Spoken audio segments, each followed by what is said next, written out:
Storm, your private life is, of course, your own. However... Sir, if it's about that little misunderstanding in Peshawar the other night... It isn't.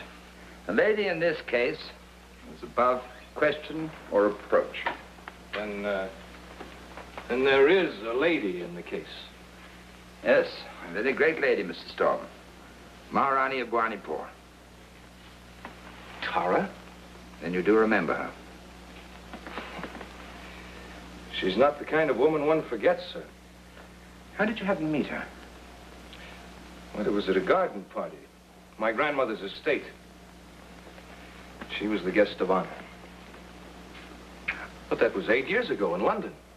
Yes, I knew she'd been brought up in England. Yes, by the request of the Maharajah. Well, he'd always been friendly to the crown. He thought it fitting that his bride-to-be should be raised in our tradition. Of course, she'd been promised to him since, well, ever since she'd been born. I see. Did you know, Mr. Storm, that the Maharaja is dead now? No, sir, I didn't. I'm sorry to hear that. He was assassinated in his sleep. Assassinated? Sir, you don't mean to imply... I'm implying nothing, Mr. Storm. I'm merely stating a fact. The Crown's strongest ally in Bhuvanipur has been murdered. And his widow, whose sympathies are still an unknown quantity, sits upon the throne as the regent. What has all this to do with me? Yeah, a very great deal. I have here a most unusual request for your personal services from the Maharani herself. I don't understand, sir. It seems that she fears an uprising amongst her own people in the wake of the Maharaja's untimely death. She feels that she needs the help of a military man, one that she can trust. She has asked me to send you to Bhuvanipur on detached duty at the Royal House to properly train our troops for such an emergency. Do you doubt her motives? No. I question them. Look here, Storm. Suppose this woman is not on our side. Suppose, for the sake of argument, that she was responsible for her husband's death. Suppose that it develops that in training her troops, we're actually training them to be used against us. It's possible, I suppose. But I can't believe it. Frankly, that's what worried me. Would your personal friendship with this woman interfere with a cold evaluation of the facts? I doubt it, sir. However, if Mr. Rhodes comes along, I'm sure he can balance the scales. Excellent. You and Mr. Rhodes will leave for Bhuvanipur at your earliest convenience. Yes. It seems I've kept you up rather late, Mr. Storm. Good night. Good night, sir.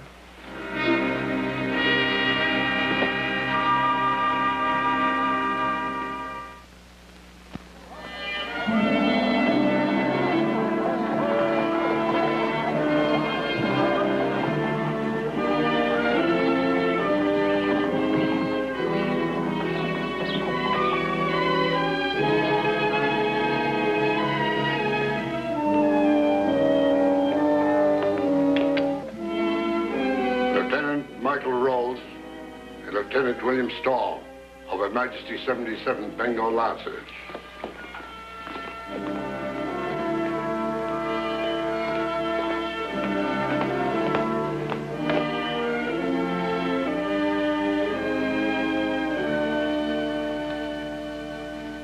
We are graciously pleased to welcome these brave officers of a gallant regiment to Bhuvanipur.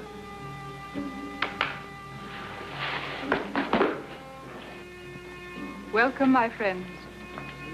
Thank you, Your Highness. Please, no formalities. I can remember when you called me Tara. It's a lady's privilege to remember, and a gentleman's duty to forget. But your wish is my command. Then I command you, with a wish to remember me as I was. You haven't changed. You have. It's quite becoming. Mr. Rhodes, your presence here is quite unexpected, but no less welcome. Thank you, Your Highness. I asked for the help of only one officer, one whom I knew and trusted.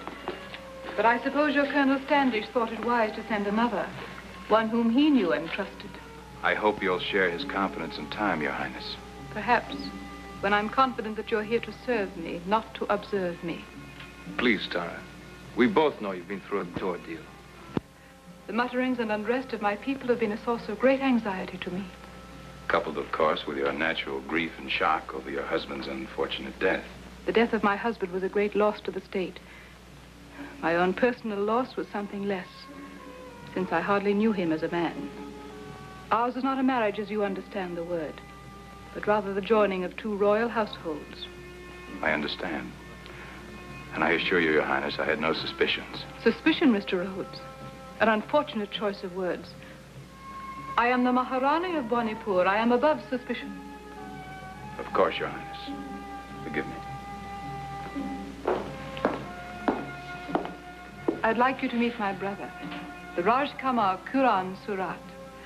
May I present our honored guests, Mr. Rhodes, Mr. Storm. A pleasure. Perhaps Mr. Storm would enjoy seeing your gardens, Tara, while I introduce Mr. Rhodes to our guests. You see, I have a most diplomatic brother. He knows we have much to discuss. 8 years to bridge between London and Bonipur. You will excuse us? Of course.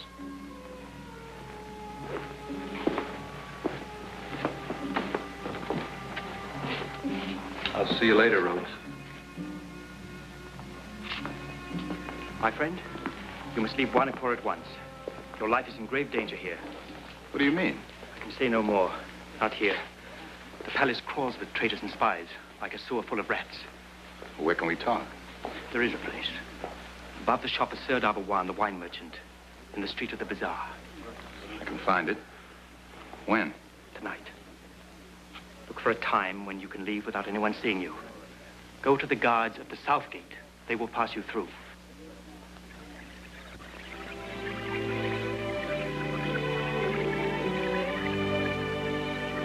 It's growing late. We've talked the night away. Your friend, Mr. Rhodes, must have a very poor opinion of our hospitality. Nonsense. The Queen can do no wrong. I sometimes think the Queen can do no right.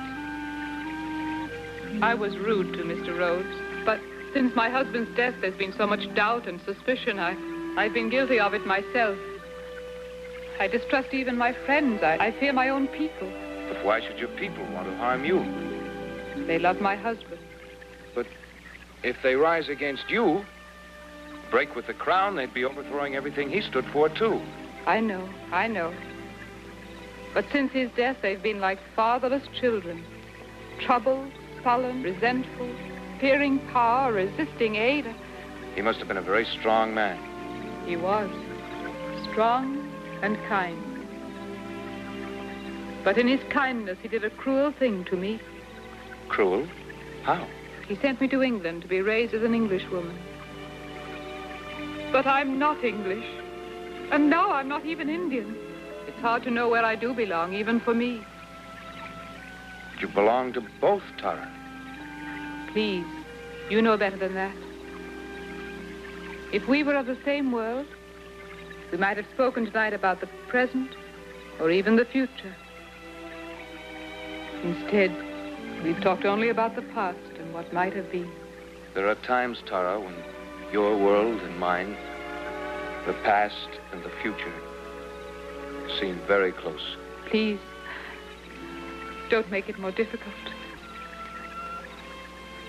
Promise me one thing. Yes. Promise that you'll never doubt me nor desert me while I need your strength. You have my promise.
Quickly. This way, before the shot arouses the people.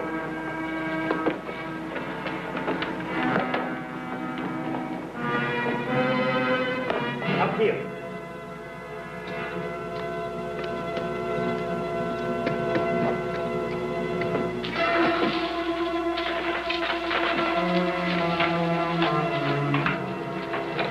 We should be safe in here. Who are you? Surely you have not forgotten our appointment, Mr. Rhodes. It seems I owe my life to you, Your Highness. A small debt, considering the current value of human lives in Wanipur. Mine was worth about 5 rupees when you stepped in. But I don't think the men who tried to kill me were representing the common people. Why do you say that? This knife I took from the man you killed bears the crest of the royal house. I know. Such weapons are used by our own palace guards. That doesn't surprise you? Before I answer, do I have your pledge that whatever we say is never repeated outside these walls? All right. Little enough to give in exchange for my life. Are you telling me that this uprising has penetrated into the palace itself?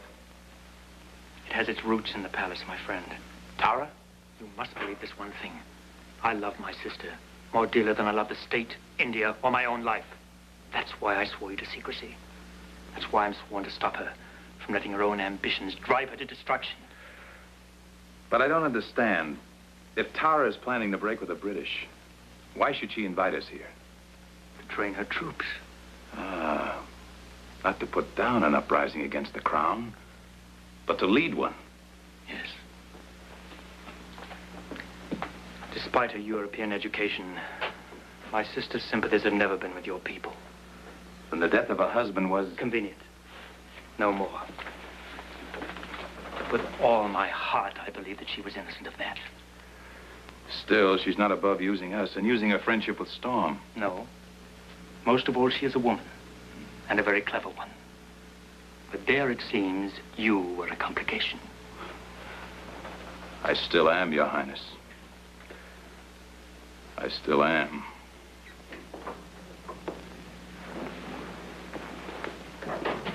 What happened to you? While you took a stroll through the garden, Willie, I took a walk in the streets. Nearly got myself killed. Can't I trust you out of my sight? It was worth it. I learned a lot. Quaint customs of the natives, picturesque habits, things you don't find in guidebooks. Now take the queen who starts a revolution against herself. Now, that's pretty picturesque. What are you talking about? We've been taken in, that's all. That fine blue-blooded friend of yours makes Lady Macbeth look like a saint. She wants us to start a war against ourselves. That's a fairly new wrinkle. You're not making sense, Rhodes. Who have you been talking to? His name doesn't matter. He stepped in to help me fight my way out when 3 of the Queen's errand boys went to work on me with ease. Take a good look. Compliments of the Maharani. You put together a wild story like that out of this kind of evidence? I got the rest of the story from the man who saved my life. He had nothing to gain by telling it, except to keep the Queen from starting something she can't finish. And he had plenty to lose, including his head. That's why I've got to keep him out of it. Well, he's a liar. Tara didn't have anything to do with it. She couldn't have. Where did you learn that? From her? Now, stop it, Rhodes. You don't know her. You don't know anything about her. All right. You know all the answers. But I've got the questions. Why did she bring us here to protect her from something that doesn't exist except in her own mind? And what really happened to her husband? And how much moonlight does it take to blind you, Storm? So help me, Rhodes. I'm trying to remember you're my friend, but you're stretching it mighty thin. We're getting out of here. I've already alerted the troop. We're leaving in the morning. Now, just a minute. We're not going anywhere. We're here on detached duty. We take our orders from Tara. Maybe you do. But if there's going to be a fight, I intend to be on the other side. And you're leaving without me. All right, Storm. That's the way you want it? Yes. Because if you're wrong, Rhodes, if she isn't plotting against us, then you'd be doing exactly what our enemies would want by running out on the job we came here to do. All right, Willie. For you, I'll give her the benefit of the doubt. For now.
Take the honor guard to the palace stables and dismiss the men.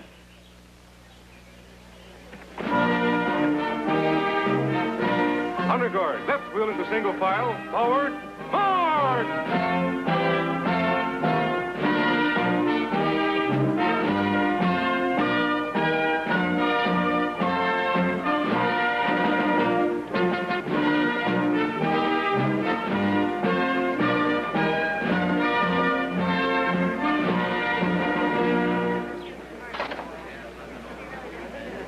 Well, gentlemen, what do you think of the troops you have to train? Your preparations for peace have the sound of a major offensive, Your Highness.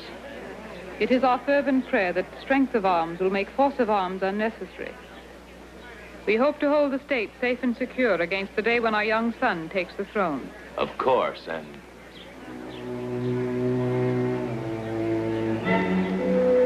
What is it, Rhodes? Excuse me, Your Highness.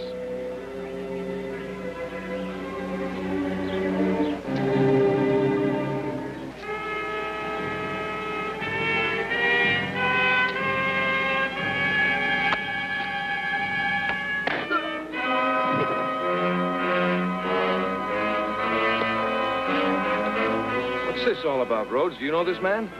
Intimately. Last time I saw him, he was dead.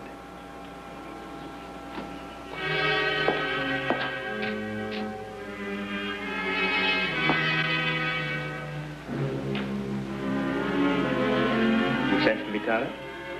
Yes, my brother. Have you seen this man before? No, never. You should remember him, Your Highness. You killed him last night. That is not the man. It's a face I'm not likely to forget. Take him away. You can spare yourself the humiliation of a denial, my brother. The man was frightened. He told us many things. You see, it occurred to me that since you didn't have to kill him, perhaps you really didn't have to save my life. Why have you done these things to me, my brother?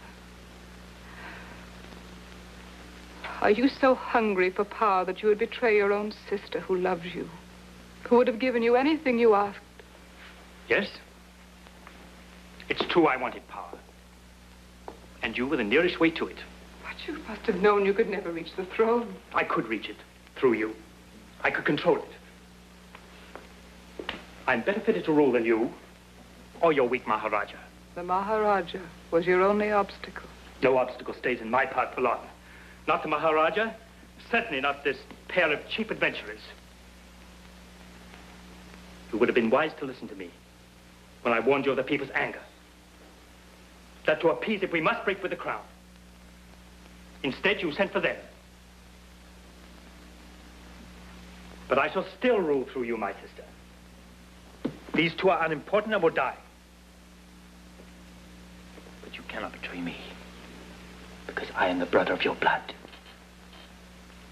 I would have given you all of India, had it been mine to give.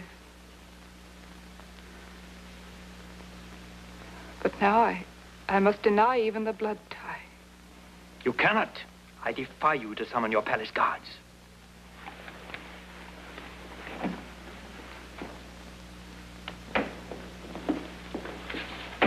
Place my brother under arrest. Obey me. Arrest the Rosh Kamar. You see, they await my orders. These are not your guard, but two of mine. Much of the palace already belongs to me. Seize them. They are enemies of the state. The people will be told that you died for conspiring against them. This will be the incident which unites the state against the crown. My sister will regain the confidence of her people through her prompt action. And we shall rule long together. But you will live only long enough to see your friend lying dead at your feet.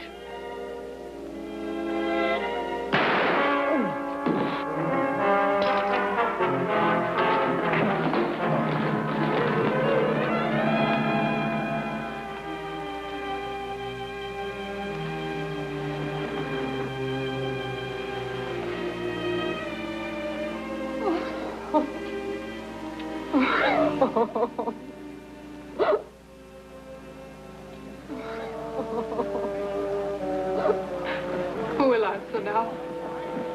My brother's men or mine?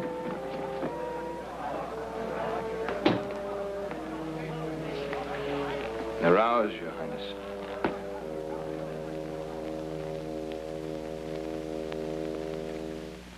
Goodbye, Your Highness. Goodbye. I am fortunate indeed to count such men as you among my friends. I'm proud to be one of them, Tara. I'll be waiting for you in the courtyard, Storm.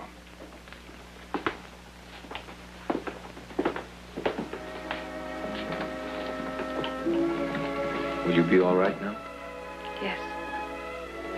There is a place for me here. Standing between two worlds, I can perhaps in time bring them closer together. I won't forget you, Tara. And I will remember, too. Yesterday is a part of tomorrow, my friend. And so, the future will not be empty. You must go now.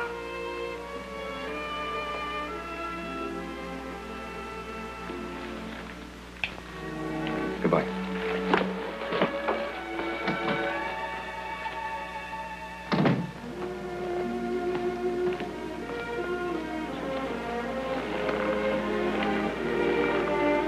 Ready to start back? I am if you are.